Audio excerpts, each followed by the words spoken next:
Let's welcome in our Wednesday co-host, the Admiral Bill Stubblefield, always greeting me with a broad smile.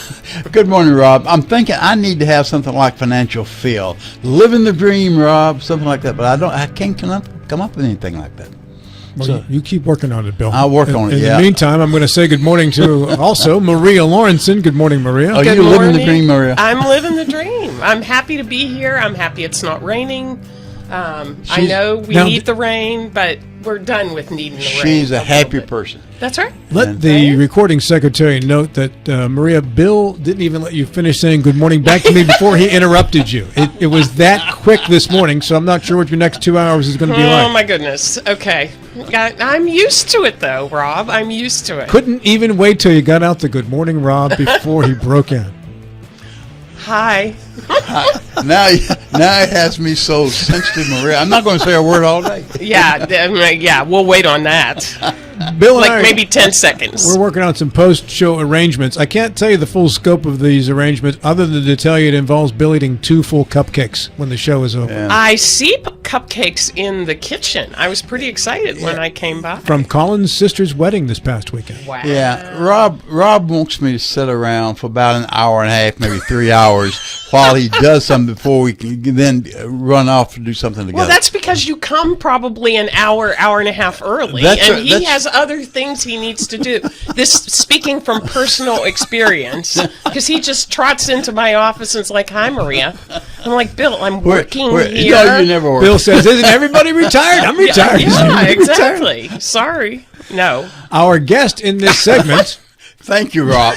I need that. Director of Nursing for the Berkeley Morgan County Health Department, Tanya Manley. Good morning, Tanya, and thanks so much for coming in here. Help me out here, please. You guys are quite wired this morning. Yes, we're wiry. Yeah, something's going on here. Oh, great to have you with us again. Thank you. Yeah, and you've got quite the resume. If you could maybe relate that to our audience a bit. I worked for War Memorial Hospital, Valley Health, for almost 33 years. And then I went to work at a local nursing home. I was there 6.5 years, and now I've been with the health department for 2.5 years. So I have a wide range of nursing experience. School is out for the summer, and it goes quickly, and pretty soon you're ready to go back to school. There is some confusion regarding immunizations for school-age children and what's required and what's not. Can you clarify what the health department is doing with immunizations this summer? So the state of West Virginia actually has required vaccines that they enforce that should be for all students entering the school program. So what they require are diphtheria, pertussis, tetanus, polio, the MMRV, and Hep B.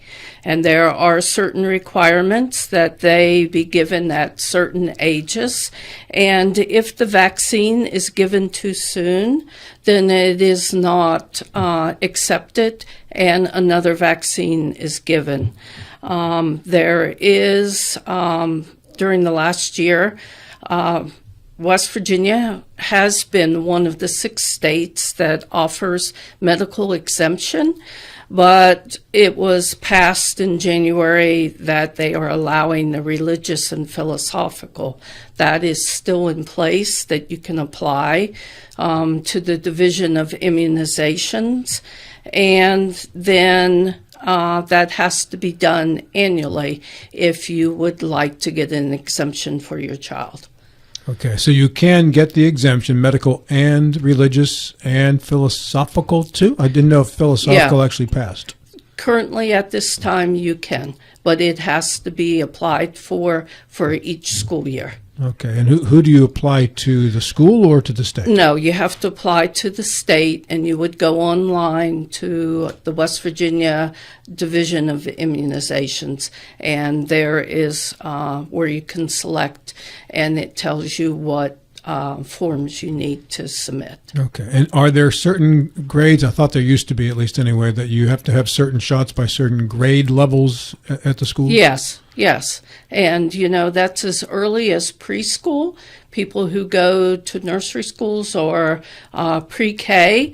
And then when you start kindergarten, and then it also applies then when someone turns the age 10 to 12, and then when you turn 16, which, is about your senior year of high school, you're required another one. But I ask you a broad-ranging question about vaccinations, and you as a healthcare professional, answer this to the best of your ability, please, because there's a lot of undercurrent about vaccinations now, more so than there used to be. It's now becoming more mainstream to say that vaccinations are unnecessary and they don't work. I think the experience is, and with going through COVID, I think COVID has left a lot of people with that thinking. But if we look back at the diseases that we had in the 1930s, 1940s, 1950s, even in the 60s with the measles vaccine did not come out till 1963. We saw a population of people who received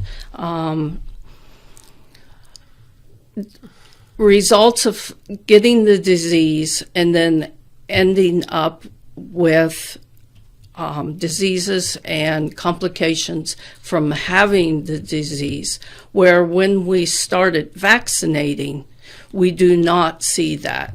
Now, there are side effects that usually last 2 or 3 days from getting a vaccine, but it ultimately protects the child who receives the vaccine and then those who come in contact with the child by preventing the disease. Maria. So, has the health department seen, and I don't know if you're collecting these stats or not, Tanya, but a decrease in the amount of children overall who receive or seek exemption? I know this is kind of recent, but is it the health department's sense that that's going to become much more prevalent? When we went to Charleston in January, we had a discussion with some of the politicians there, and they felt that the number of people who would get the exemption would only be about 2 or 3% of those getting vaccinated.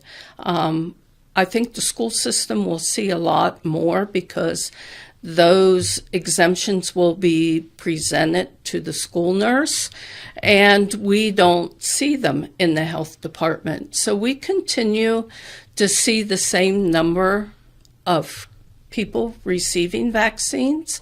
So our numbers have not changed a lot, and we continue to promote people getting vaccines, also by doing our flu clinics in the fall.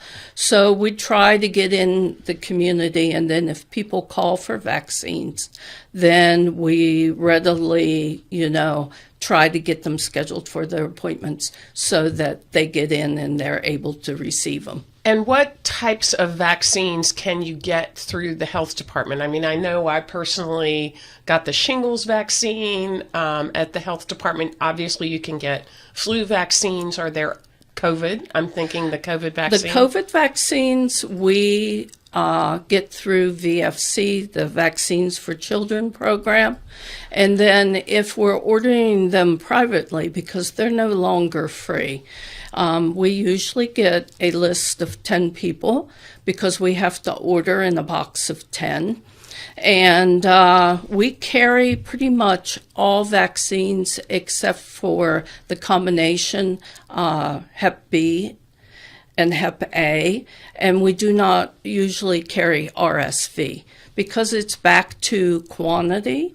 I mean, quantity, how many you have to order, and we order a box of 10. We only get one person who wants it, and then 9 go bad. 9 go bad, yes. And are all of these free to the public through the health department, or do you pay a fee, or how does that work? We turn for our private individuals who have insurance. We get prior authorization. We bill insurances, but we also have vaccines from the state, for the Vaccine for Children program, and they are free for those that are uninsured or underinsured. And you would have to, see if you meet the criteria for that. Thank you. Bill Stubblefield. Yeah, a small point of clarification, Rob. You used the term earlier, passed. That implied the legislative passed the exemptions. The legislature did not pass the exemption. We're working on the governor's executive order that would allow the exemptions. So, small point, but but the legislators looked at the bill, but they chose not to pass it. You get your money from the state, the county. Do you get any federal dollars for the health department? It comes through the state. Come through. Do you get anything from the county? Yes, we do. Okay. And we also get support from the Berkeley County School Board. They will give us money annually. And when we go out and do a lot of our flu outreach, we go to the schools and we provide flu vaccines for the staff. We go to the school bus garage. We do the bus drivers. We go to the county offices, and we offer clinics there, and we will give flu vaccines. For most of the children, though, that's done in the school by the school nurse. Is that fair? No, Okay. that they usually, the parents are taking them to pediatricians, primary care physicians, to Walgreens, to Walmart, and we do see people at the health department. Doctors' offices, I think less are carrying vaccines because of the same thing. If you have to order the stock and you don't use all of the vaccines and they expire, then you take a decrease. You lose your inventory. What's the greatest challenge you're facing right now in the health department? I'm real worried about the government and state cuts that we may experience, and also grants. The health department financially, we receive a lot of grant money. And if the grants are cut back or completely cut out, the future of the health department can be, very questionable. What are some of those grants, Tanya? We get a harm reduction grant, immunization grant, family planning program, where we offer family planning to the community. It also includes women's health. We have a breast and cervical program, which if people meet the requirements, women can come and get orders for mammograms, and we do a woman's health visit. Another program would be our STD program. We do STD testing, and we're able to provide treatment. Those are all state funded programs, and we do not bill patients for those programs. So if we see a decrease in money provided, then those services we would not be able to offer. What's STD? Sexually transmitted diseases, Okay. infections. Okay. And numbers are high in Berkeley County. Bill, I'm surprised the former Navy guy doesn't know what STD stands for. I was too busy driving the ship, Rob. Tanya Manley, our guest here on the program. Go ahead, Maria. So quick question, Tanya. what is your staffing like? I mean, we in healthcare understand that nursing shortages, especially during the COVID era, were difficult, and it's nurses are a hot commodity these days. How about your nurses at the health department? Are you fully staffed? We are currently, and we have been since last fall.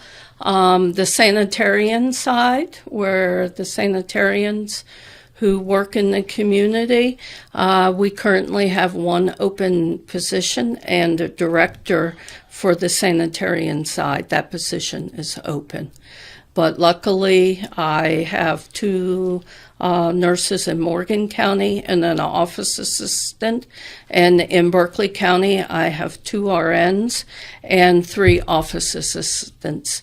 So we are functioning at full staff right now. Administratively, Morgan and Berkeley County are work under the same umbrella. Do you have some of your nurses that vacillate between the 2 counties, or does a nurse work in Morgan or a nurse work in Berkeley primarily? What happens is prior to last fall, I had a Morgan County nurse who was traveling to Berkeley County to help with the staffing. Right now, that isn't happening unless we're covering vacation or sick days. But if there would be a need in the community where we would have to go out and do an outreach or deal with an outbreak, then we would pull the resources from Morgan County, or we would pull the resources from Berkeley County, and they would go to Morgan County to help. Mm-hmm. Do you or have you ever had to use travel nurses in the health department setting? No. When I started in the health department 2.5 years ago, there was one per diem nurse on staff, and was the only full-time nurse. And I used Morgan County nurses to support. But then within a year, we hired a full-time nurse, so then it kind of balanced out. What are the the benefits for being a health department nurse as opposed to a nurse at at the hospital or in home health or in hospice? Why would people go into health department nursing? It is definitely a different type of nursing. Promote, prevent, protect. You want to, preach healthy lifestyles, but then also if somebody feels that they have a problem, say STD program or going to women's health, you're able to help deal with that. But it is a Monday through Friday job. The director is on call in case there would be some type of outbreak or an infectious disease that needs reported. But you have set hours, you have holidays off, you have weekends off, except for going and doing community events. We do go into the community. For health fairs and such. Exactly, yes. We have a comment on our Facebook page that said that a lady tried to take a grandchildren into Walgreens for vaccination and was told that in West Virginia, someone under 18 years of age could not get a vaccination from a pharmacist. Are you aware of that? I am not. No, I am not. Never heard of that myself. No, I would think maybe when we give vaccines to children under the age of 18, we ask for proof of a immunization record. And the state has West Virginia CIS, which is their network of medical record for immunizations given. We will not give any vaccines until we have a proof of what's been given. And if vaccines aren't proved by a medical record, then you have to start over. Consent. If a grandmother doesn't have proof, medical power of attorney, or a written note or phone, conversation that the parent gives permission, then a vaccine could not be given. But I am not aware of the pharmacy. Okay.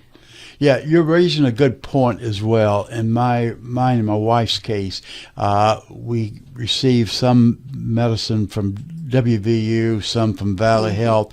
We also use a health clinic. We also go to Walgreens, Walmart, and Walgreens, I guess. How are all these immunizations records integrated? If there is a single bank that if I go to you folks and have a vaccination, will it automatically get in the same? It does not. Okay. Yeah. And what happens? You have to pay attention, Bill. That's I do, Maria. I do. I pay a lot of attention, but I pay too much attention to it because there ought to be some in this day and time, and some of it is integrated. Some of it is integrated, but not all of it. Right. If you're in the same health system family, then it's integrated. Exactly. And this state, West Virginia SIS, is the state program. And some people get upset because they'll walk in and, if they have insurance, we have to get prior authorization. But we have to have proof of what's been given before we give a vaccine. So if they're not in West Virginia SIS, which we can access, then we ask them to bring the shot record. We will enter everything into West Virginia SIS, so it's in the database. Not all primary care physicians, not all pharmacies, not all pediatricians. They don't all enter into the system. But one of the requirements at the health department is that we enter all the vaccines into that system so there is a current database and it will be there forever. And that is as good as a shot record. Yeah, we only have 2 minutes left, Bill. No, I was going to say, I have everything in my iPhone, and every couple so years I stop by the health department and transfer stuff in my phone to your records.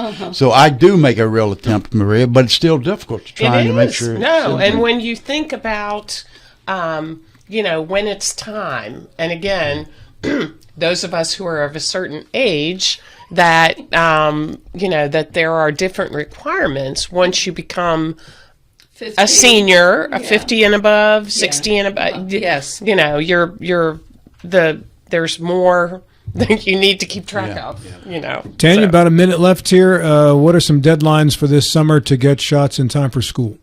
We currently have on our website where if you are interested in getting your child scheduled for immunizations, you can go into the website, put your name and your phone number, and we will reach out to you the next business day, contact you regarding the child's immunizations, and then work through getting an appointment scheduled. We're open 8:30 to 4:30, and we encourage parents to look at the child's age, what's needed before the school season starts, and go ahead and get their vaccines done. Thank you for coming in, Tanya. Good stuff. Thank you. You survived it. Yes. The rapid fire questions.